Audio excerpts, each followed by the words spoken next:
Vou começar, galera, falando de um fato aqui que eu achei interessante, que esse país aqui não é para amador. Uma mulher se recusou, né, uma mulher de um funcionário da limpeza, se recusou a tomar vacina.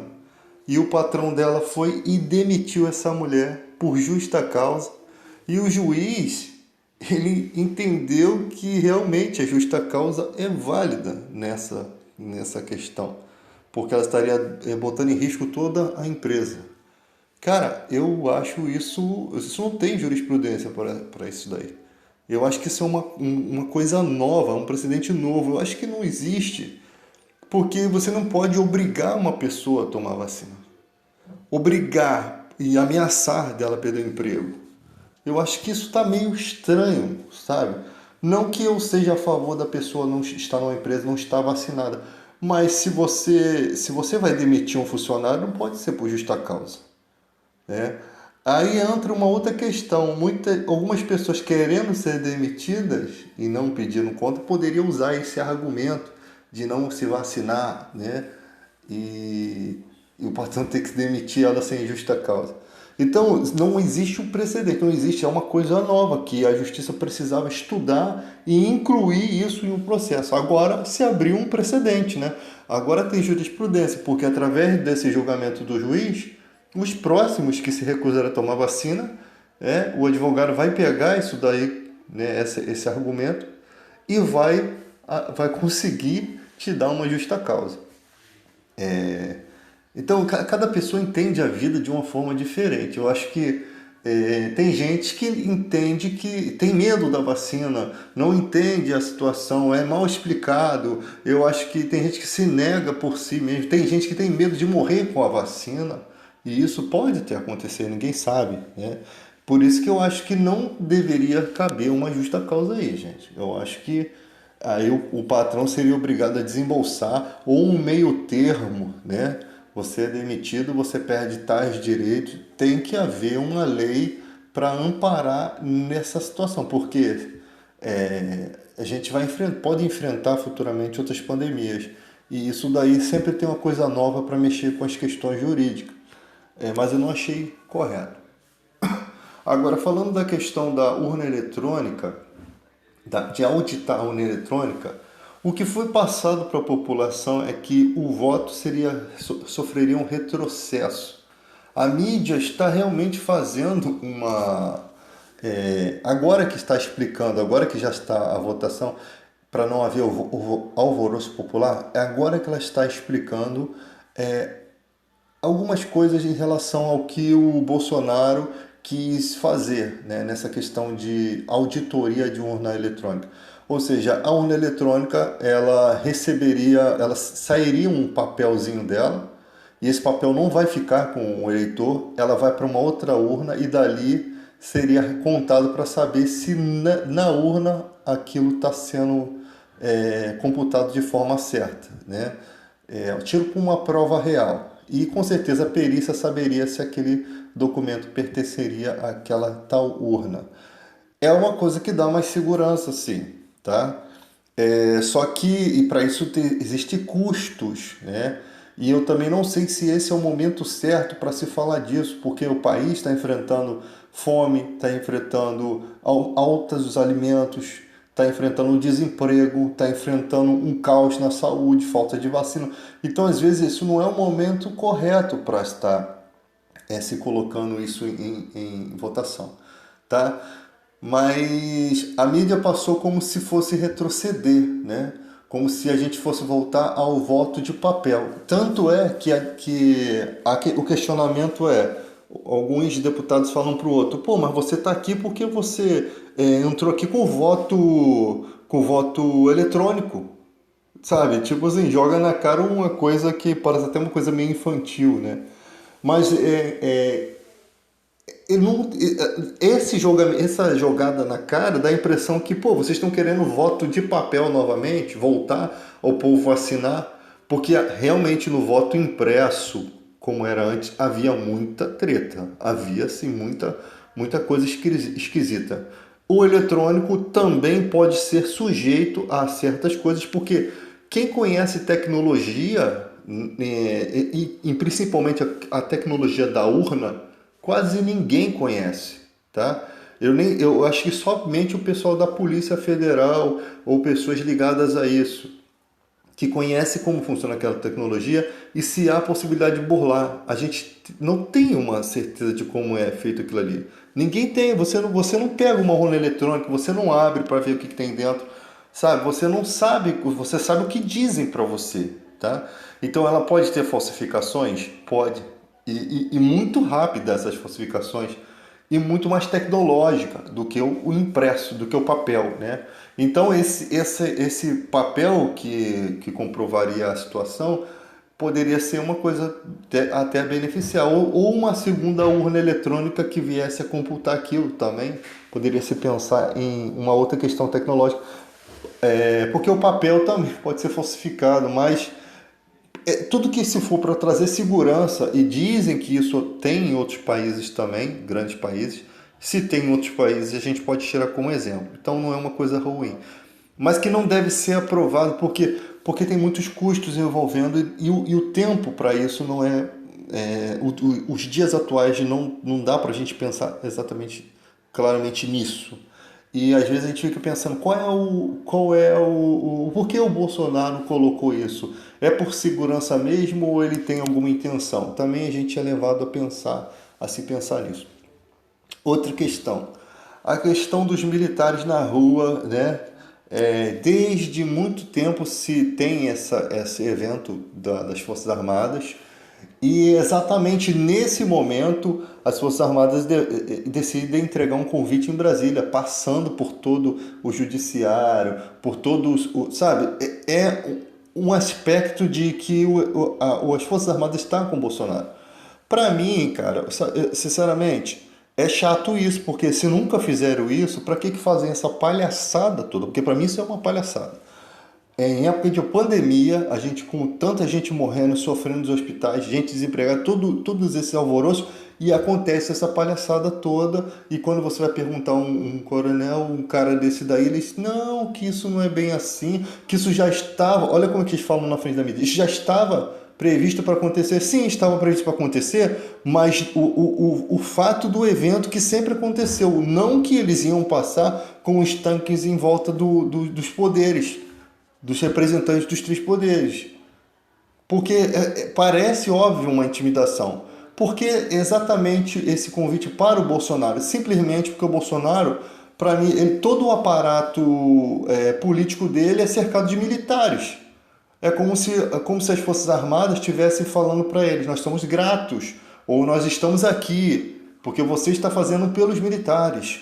Você está colocando os militares no poder. Se fosse o Lula fazendo isso, não ia dar tanta repercussão, porque o Lula não tinha militares no poder, ou não botavam como o Bolsonaro faz, ou se fosse qualquer outro presidente. Mas exatamente o Bolsonaro, as Forças Armadas fizeram isso tudo. Isso para você ver, tem vários generais ali, inclusive o general Heleno, né? E tem vários outros envolvidos ali. Aquilo ali, com pequenas ligações, eles conseguem alterar esses cronogramas. Tanto que no golpe de 60, de 70 e pouco lá, com o João Goulart, alguns militares, o Castelo Branco e tal, eles aderiram ao golpe e outros não.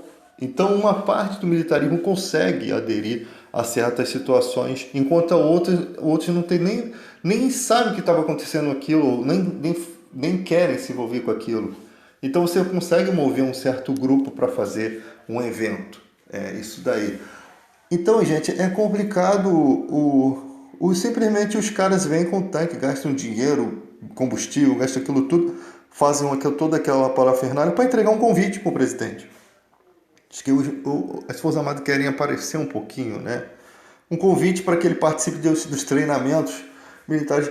Gente, eu acho desnecessário, cara. Desnecessário, até porque acontece, exatamente, nítido que é uma afronta. É nítido, porque o que o Bolsonaro faz sempre é atacar o STF. É nítido que é uma afronta. É óbvio que é uma afronta. Quando o cara se tem um aparato todo de militares ao lado dele, quando o cara representa o militarismo, né? Mesmo que tenha sido expulso, mas ele é aposentado, poderia ter sido expulso, mas ele é aposentado, ele representa o militar, ele tem um aparato militar, né, com ele, e você não pode falar que o cara é burro, que o Bolsonaro não é burro, que o cara para passar naquilo que ele passou para ser militar, ele porque precisa ter inteligência. Ele não é burro, ele é um cara inteligente. Ele só é um cara que desleixado nas palavras e caga para tudo. Mas ele é um cara inteligente. Agora, isso daí é feio, porque todas essas bobeiras, ficar afrontando o judiciário, ficar afrontando tudo, todos os outros adversários, isso é uma coisa muito feia, né? Vamos ver aonde que vai chegar isso tudo. Porque a nossa Constituição é forte, né? O nosso sistema é forte, mas se houver um golpe, acaba com toda a força. Tipo assim, depois, e se houver um golpe, não haverá devolução de poder. Se houver um golpe militar, que eu acho muito difícil acontecer, mas se houver, não haverá devolução de poder. Não existirá devolução de poder. Só Deus sabe o que vai acontecer, né? As pessoas pensam que não acontece no Brasil, né? Não acontece. Em todos os dias, muitos políticos cagam na Constituição e não acontece nada. Fazem um monte de coisas. Você vê o trabalho que é para se tirar o foro de um político que é corrupto, ou para se tirar o salário dele, tirar o cargo dele, mesmo cometendo crime. Então você vê que as nossas leis são fracas demais. As leis não funcionam. Simplesmente elas não funcionam. O Brasil é um país onde leis para ricos não funcionam. É nítido isso. É nítido. Tá? E nós estamos na era da informação. Ou seja, o povo não está mais preso na caixinha. Eles não têm mais como aprisionar o povo sem o conhecimento. Agora, o que resta é o povo ter conhecimento de que não se deve apoiar políticos corruptos, porque você vê que para tirar aquelas pragas de lá, nem no tiro, nem na bala, estou dando só uma figura de linguagem, lógico que ninguém vai fazer isso, mas para tirar uns caras desses de lá, os caras não saem, mesmo comprovando que os caras cometem erros, cometem crimes, roubos, e você não tira. Simplesmente o cara sai daquele cargo, daqui a pouco ele está em outro que você não vê, que a mídia não fala, mas ele está em outro cargo lá. Ele se protege. E agora com essa era digital, a nudez deles está à mostra. Ou seja, todo mundo sabe o que acontece lá dentro. Todo mundo sabe quando um toma uma atitude, né, errada. E você vê a CPI está tentando consertar algumas coisas, colocar, chamar a responsabilidade, e eles estão tipo dando um start, ó, vocês estão chamando uma coisa que não convém pra gente. A honestidade dentro da política não convém. Por mais o presidente se posa como o cara que não rouba, beleza. Mas tem muita gente dentro da política que não rouba também. Às vezes não rouba o dinheiro, tipo você defraudar a Petrobras, você desviar dinheiro da Petrobras, você desviar dinheiro de outro empreiteiro, mas às vezes por baixo dos panos só reformas, só tem coisas ali muito, muito piores, né? Projetos para beneficiar empresários e tirar direitos trabalhistas, é mais do que roubo. Isso para mim é pior do que roubar, entende? Porque prejudica muito e retrocede os direitos do povo que tem todas uma dificuldade de se manter, né? Tem toda uma dificuldade. Geralmente o povo trabalha para comer, cara. Ele conta de luz altíssima, água, IPTU, um monte de coisa. O povo trabalha para comer, não consegue ser além daquilo. A vida empurra o cara para a dificuldade, né? Empurra o cara para a dificuldade. Então você querer tirar mais direitos, às vezes um FGTS que você tem ali, que você recebe a multa, com aquele dinheirinho que você monta a sua casa, você monta o seu negócio, você consegue viver um pouquinho mais de tempo desempregado para poder correr atrás, você compra um veículo, você tira uma habilitação que faz com que você tenha outro emprego com aquele direito. É esse direito que eles querem tirar com o pretexto de que querem gerar emprego e nunca e sempre deixam o país na miséria para poder ter pretexto para cada dia cortar mais. Daqui a pouco a gente vai ter que trabalhar de graça. Eu já acho um absurdo o Vale Transporte ser custeado pelo funcionário. Eu acho que a empresa tem que pagar o Vale Transporte. O funcionário não tem como chegar lá para trabalhar na empresa do cara sem vale transporte. Aí o cara paga 35% muitas vezes do vale, né? Sai do próprio salário do funcionário. Mas tá bom, isso daí até dá para se equilibrar, tá? Dá para se equilibrar. O funcionário tem direito ao transporte e alimentação. E é o salário dele. Ele tá, quem não tem bagagem para ser empresário, não seja. Porque quem quer ser empresário tem que ter noção de leis, de que o trabalhador tem seus benefícios e precisa ter, porque ele precisa sustentar a família dele. É uma troca, não é um favor. Você me dá os benefícios para o meu trabalho e eu vou trabalhar e fazer o seu desenvolvimento da sua empresa. Né? Vou fazer aquilo que é necessário da sua empresa. Então, gente, é muito complicada a situação que nós estamos vivendo hoje nesses desenrolos aí, né? Eu acho muita imaturidade das Forças Armadas se prestarem a isso. E aí você vai entrevistar o cara, não, que sabe que as Forças Armadas... Tipo assim, eles não vão chegar e bater de frente. Eles não vão chegar porque eles não querem problema com o judiciário, tá? Mas o golpe militar é assim, filho. Um golpe é assim. É, fingir que tá morto para dar o golpe. Mas se der um golpe militar no Brasil, as Forças Armadas estão literalmente ferradas. Por quê? Porque a população em peso não é a favor disso. Um golpe para ser dado precisa de apoio do povo. O povo não vai aceitar, o povo brasileiro não aceita isso. No início pode até se deixar levar, né? Mas quando começarem a restringir liberdade, numa era dessa digital, você vai ver horrores. E agora vai ser documentado, não vai ser apagado como ficou as tragédias antigamente, não. Que ficou escondido. Agora o mundo todo está vendo. O mundo todo está vendo. Agora não tem mais esse negócio de escrever um outro livro para tentar desmentir aquilo que estava como real, não. Agora é documentado em vídeos, né? Só Deus sabe o que vai acontecer. E o povo brasileiro é um povo que sai nas ruas e já viu como é que é a baderna. E eu quero ver se vão dar conta de nós.